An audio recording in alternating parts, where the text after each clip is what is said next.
Hello दोस्तों, स्वागत है हमारे YouTube चैनल में। और आज की क्लास में हम लोग पढ़ेंगे साइंस स्पेशल का एक टॉपिक है, यानी कुछ महत्वपूर्ण तथ्य जो साइंस से रिलेटेड है। जैसे हैलोजन बल्ब में किस तत्व का उपयोग किया जाता है, फोटोग्राफी में किस मेटल का किस तत्व का उपयोग किया जाता है, और साथ ही साथ जो आर्टिफिशियल रेन है वो किस प्रकार से कराई जाती है ये भी हम जानेंगे। और उसके साथ ही साथ भोपाल गैस त्रासदी यानी कि भोपाल गैस ट्रेजेडी और विशाखापट्टनम त्रासदी के बारे में भी हम आज डिटेल में डिस्कस करेंगे। इससे पहले कि जो हमारी 2 क्लास थी साइंस स्पेशल की, उसमें हमने एक में पढ़ा था नोबेल गैसेस के बारे में, जितनी भी हमारी नोबेल गैस है उनके बारे में डिटेल से जाना था। और उसके बाद जो दूसरी क्लास थी उसमें हमने कुछ इंपॉर्टेंट गैसेज जैसे CNG LPG, इनमें कौन कौन सी गैसेज होती हैं, कौन कौन से तत्व होते हैं, इन सभी के बारे में डिस्कस किया था। तो चलिए स्टार्ट करते हैं आज की क्लास को और देखते हैं इसमें सबसे पहले जो हमारा टॉपिक है। तो इसमें सबसे पहले आता है इलेक्ट्रिक बल्ब। तो जो इलेक्ट्रिक बल्ब होता है, इसमें जो इसका फिलामेंट होता है वो किस धातु का बना होता है, तो ये बना होता है टंगस्टन का। तो आप सभी को पता है कि जो इलेक्ट्रिक बल्ब का फिलामेंट होता है वो टंगस्टन धातु का बना हुआ होता है। और इसमें जो गैस भरी होती है N2+ आर्गन, जब हमने आर्गन के बारे में पढ़ा था, क्योंकि आर्गन एक अक्रिय गैस है और उसके बल्ब के अंदर अक्रिय गैस का भरा होना जरूरी है, क्योंकि अगर हम ऑक्सीजन भर देंगे तो वहीं पर अंदर ही अंदर जो इसका फिलामेंट है वो वहाँ पर जल जाएगा। इसीलिए फिलामेंट टंगस्टन धातु का बना होता है और इसके अंदर जो गैस भरी होती है वो भरी होती है N2 और आर्गन। और टंगस्टन ही क्यों यूज़ किया जाता है, तो ये इसलिए यूज किया जाता है क्योंकि इसका जो गलनांक होता है वो हाईएस्ट होता है। गलनांक हाईएस्ट यानी लगभग 3500 डिग्री सेल्सियस इसका गलनांक होता है।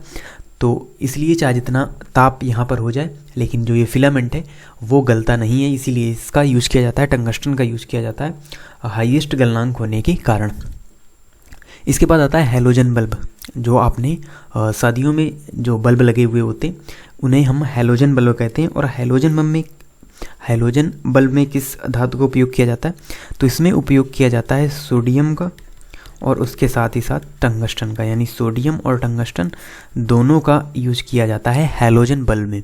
तो आपको याद रखना है, अलग अलग बल्ब है। जो इलेक्ट्रिक बल्ब है उसमें फिलामेंट टंगस्टन धातु का होता है और गैस भरी होती है N2 और आर्गन। जो हैलोजन बल्ब होता है उसमें सोडियम और टंगस्टन धातु का यूज किया जाता है। और उसके बाद आता है फ्लैश बल्ब।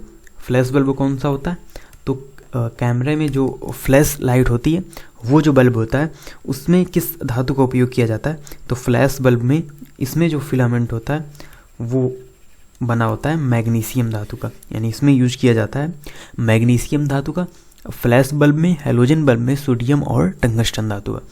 तो ये आपको याद रखना है। बढ़ते हैं अगली सीट की ओर, और जिसमें हम देखेंगे वाटर से रिलेटेड कुछ तत्व। यानी जो देखिए 2 प्रकार का जल होता है, एक कठोर जल, एक मृदु जल यानी कि सॉफ्ट वाटर और हार्ड वाटर, 2 वाटर होते हैं। तो यहाँ पर दोनों हार्ड वाटर के बारे में हम पढ़ेंगे, सॉफ्ट वाटर के बारे में हम नहीं पढ़ेंगे। तो हार्डनेस ऑफ वाटर किस लिए होती है, यानी वाटर हार्ड क्यों होता है, तो इसमें जो धातु पाई जाती हैं, जो तत्व पाए जाते हैं, तो Ca और Mg यानी कैल्शियम और मैग्नीशियम की वजह से जो वाटर है उसमें हार्डनेस आती है। जो कठोरता है वाटर की वो कैल्शियम और मैग्नीशियम की वजह से ही होती है। उसके बाद आता है सी वाटर यानी समुद्री जल। तो समुद्री जल भी कैसा जल है, हार्ड वाटर है। तो इसमें भी, समुद्री जल में भी सोडियम पाया जाता है और साथ ही साथ Ca और Mg यानी कि कैल्शियम और मैग्नीशियम भी पाया जाता है, जो इस समुद्र के जल को हार्ड बनाता है, कठोर बनाता है। बढ़ते हैं आगे और फिर देखते हैं फोटोग्राफी। तो देखिए फोटोग्राफी में कई सारी जो सब्सटेंस हैं उनका यूज किया जाता है। तो देखेंगे अलग अलग स्टेज पर अलग अलग जो सब्सटेंस है, अलग अलग जो धातु हैं उनका उपयोग किया जाता है। तो देखिए पहले के ज़माने में जो फोटोग्राफी हुआ करती थी, तो उसमें आप देखते होंगे एक लंबी रील सी निकलती थी, एक लंबी फिल्म निकला करती थी कैमरे से, और फिर उससे जो पिक्चर्स हैं वो बनाई जाती थी। तो ये जो फिल्म होती थी ये किसकी बनी हुई होती थी, तो ये जो फिल्म होती थी ये बनी होती थी सिल्वर ब्रोमाइड से। तो देखिए फिल्म बनाने में यूज़ किया जाता है सिल्वर ब्रोमाइड का, जो फिल्म पहले के ज़माने में निकला करती थी। अब तो मॉडर्न कैमरा आ गए हैं, तो इसलिए अब डायरेक्ट ही हमको जो इमेज है वो प्राप्त हो जाती है। और फिर इसको एक एसिड में डुबाया जाता था, जिसके बाद फिर इमेज तैयार होती थी। तो वो एसिड कौन सा है जिसका यूज किया जाता है फोटोग्राफी में, तो वो है आपका ऑक्जेलिक एसिड। तो अगर क्वेश्चन आपसे पूछा जाता है कि फोटोग्राफी में किस एसिड का उपयोग किया जाता है, तो वो है ऑक्जेलिक एसिड का प्रयोग यहाँ पर किया जाता है। और फिर क्या होता है कि जो इमेज होती है उसको एक पेपर में फिक्स किया जाता है, जो पासपोर्ट साइज आपकी फ़ोटो होती है। तो वो फ़ोटो आपकी कागज़ में कैसे आती है, तो उसके लिए एक फिक्सर का उपयोग किया जाता है, यानी फ़ोटो पेपर में फ़ोटो को फिक्स करने के लिए एक फिक्सर का उपयोग किया जाता है। तो वो जो सब्सटेंस होता है वो होता है सोडियम सल्फेट।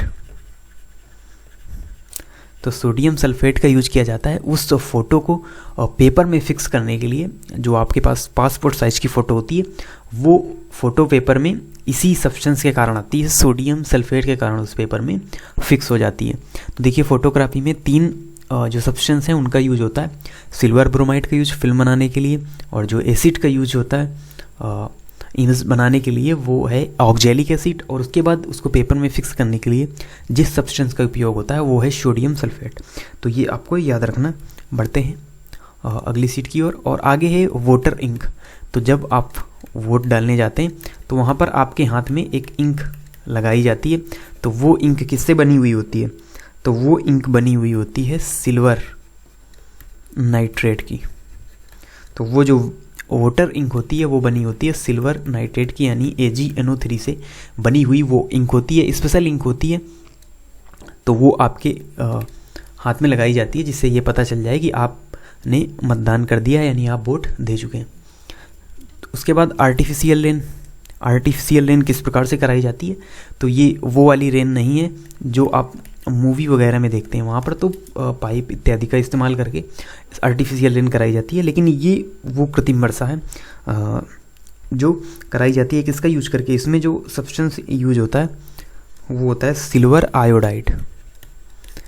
सिल्वर आयोडाइड का यूज करके जो कृत्रिम वर्षा है, आर्टिफिशियल रेन है, वो कराई जाती है। तो ये सब्सटेंस आपको याद रखना है, सिल्वर नाइट्रेट वोटर इंक के लिए और सिल्वर आयोडाइड आर्टिफिशियल रेन के लिए वो उपयोगी सब्सटेंस है। बढ़ते हैं आगे और फिर देखते हैं रेफ्रिजरेटर और एसी में किन गैसेस का उपयोग होता है। देखिए रेफ्रिजरेटर यानी कि जो हमारा फ्रिज होता है उसे ही रेफ्रिजरेटर कहते हैं। तो फ्रिज में पहले क्या होता था, पहले CFC गैस का यूज होता था, यानी क्लोरोफ्लोरोकार्बन गैस का यूज होता था रेफ्रिजरेटर में। लेकिन क्या हुआ कि फिर जब कई सारे सम्मेलन हुए, बैठक हुए, तो उसमें क्योंकि CFC एक क्या है, ग्रीन हाउस गैसेज है जो ग्लोबल वार्मिंग को बढ़ाती है, जो ग्लोबल वार्मिंग को बढ़ाती है। CFC एक ग्रीन हाउस गैसेज है। हमने जब कल पढ़ा था ग्रीन हाउस गैसेज के बारे में, तो वहाँ पर हमने आपको बताया था कि क्लोरोफ्लोरोकार्बन एक ग्रीन हाउस गैसेज है। इसीलिए इसके प्रभाव को कम करने के लिए, इसके यूज को कम करने के लिए विचार किया गया इसके ऑप्शंस में। तो अब रेफ्रिजरेटर में, यानी अब जो नए रेफ्रिजरेटर आते हैं, फ्रिज आते हैं, उसमें CFC की जगह अमोनिया का यूज किया जाता है, जिससे प्रदूषण को कम किया जा सके और ग्लोबल वार्मिंग को रोका जा सके। तो ये आपको याद रखना है, अब अमोनिया का यूज किया जाता है रेफ्रिजरेटर में। और बात करें AC की, तो कल भी हमने आपको इसके बारे में बताया था कि इसमें भी पहले CFC का ये यूज किया जाता था, यानी क्लोरोफ्लोरोकार्बन का ही यूज किया जाता था।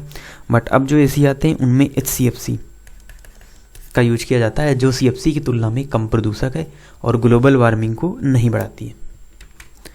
तो ये हमारी कुछ इंपॉर्टेंट फैक्ट थे साइंस से रिलेटेड, जो कई बार एग्जाम्स में पूछ भी लिया जाता है जिनके बारे में। तो उन सभी जो तथ्य थे उनके बारे में हमने जाना। अब बढ़ते हैं आगे और देखते हैं साइंस से ही रिलेटेड, गैसेस से ही रिलेटेड एक जो ट्रेजेडी हुई थी, एक त्रासदी हुई थी MP के भोपाल में। तो MP के भोपाल में 2-3 दिसंबर की रात 1984 को यूनियन कार्बाइड नामक एक कंपनी थी। यूनियन कार्बाइड नामक एक कंपनी थी जिसमें कीटनाशक बनाया जाता था, यानी कीटनाशक बनाया जाता था इससे।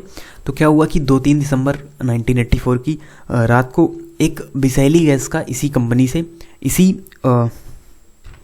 कीटनाशक बनाने वाली फैक्ट्री से एक विषैली गैस का रिसाव हुआ। तो इस गैस का नाम आपको याद रखना है, कई बार एग्जाम्स में पूछा गया है।